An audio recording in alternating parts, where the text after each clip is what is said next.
Baiklah, sekarang saya akan ajarkan anda bagaimana caranya untuk membuat status.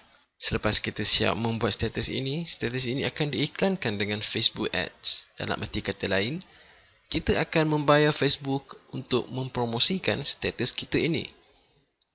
Jangan risau, sekiranya anda masih tidak tahu bagaimana ingin membuat pengiklanan berbayar dengan Facebook, saya akan ajarkan dalam tutorial selepas ini. Sebelum saya ajarkan bagaimana cara untuk membuat status, anda perlu faham konsep status yang kita akan gunakan di dalam pemasaran Climax. Di dalam page anda, kita hanya akan mempunyai satu status. Dalam arti kata lain, anda tidak perlu update status anda 4-5 kali sehari. Kita hanya akan menggunakan satu status untuk menarik pengguna Facebook masuk ke dalam mini site anda. Sekarang saya akan tunjukkan anda cara-caranya. Yang pertama, pastikan anda telah pun berada di dalam page anda. Kemudian, klik di bahagian status ini, klik di bahagian ikon kamera ini. Kemudian, pilih 4 gambar daripada fail gambar yang telah anda download sebelum ini. Fail gambar yang perlu anda pilih adalah fail iklan 1, iklan 2, iklan 3, iklan 4. Apa yang perlu anda buat, klik saja pada 4 gambar tersebut. Sekiranya anda tidak tahu bagaimana caranya untuk memilih keempat-empat gambar serentak, anda hanya perlu klik Ctrl di keyboard anda, kemudian klik pada setiap gambar tanpa melepaskan jari anda daripada butang Ctrl. Sekarang, kita telah pun berjaya memilih 4 gambar. Kemudian, klik Open. Tunggu sebentar sehingga gambar selesai diupload. Seperti anda dapat lihat, kita telah pun upload 4 gambar iklan kita. Anda boleh mengubah susunan gambar ini mengikut seperti apa yang sedang saya lakukan sekarang.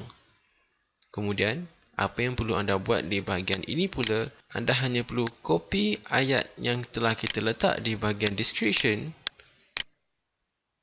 dan pastekan di bahagian ini. Sekarang, anda klik post.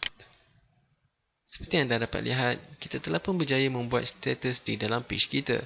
Apa yang perlu anda buat seterusnya adalah, anda pergi ke post yang telah kita buat tadi dan klik di sini, seterusnya klik highlight.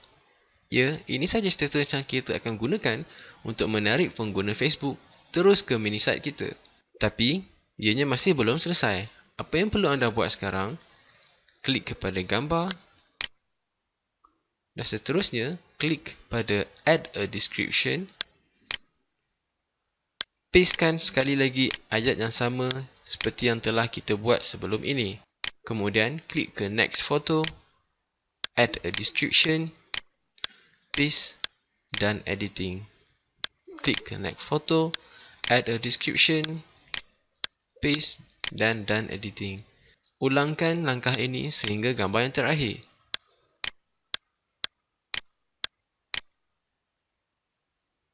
Kemudian, klik Close. Fungsi status Facebook ini seperti yang telah saya katakan sebelum ini, ianya adalah untuk menarik pengguna Facebook terus ke dalam mini site anda. Atas sebab itulah, kita perlu meletakkan link mini site anda di sini.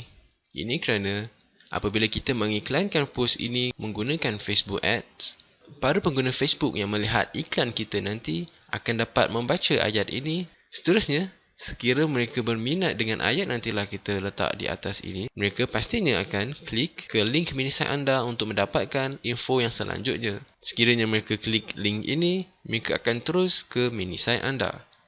Itulah fungsi utama status yang baru saja kita buat tadi. Ya, anda tidak perlu membuat apa-apa status lain selain daripada status ini. Kita hanya akan gunakan satu status ini saja. Sekarang, kita telah pun siap membuat status di page anda. Selepas ini, saya akan ajarkan bagaimana caranya untuk kita iklankan status ini menggunakan Facebook Ads. Nantikan tutorial seterusnya.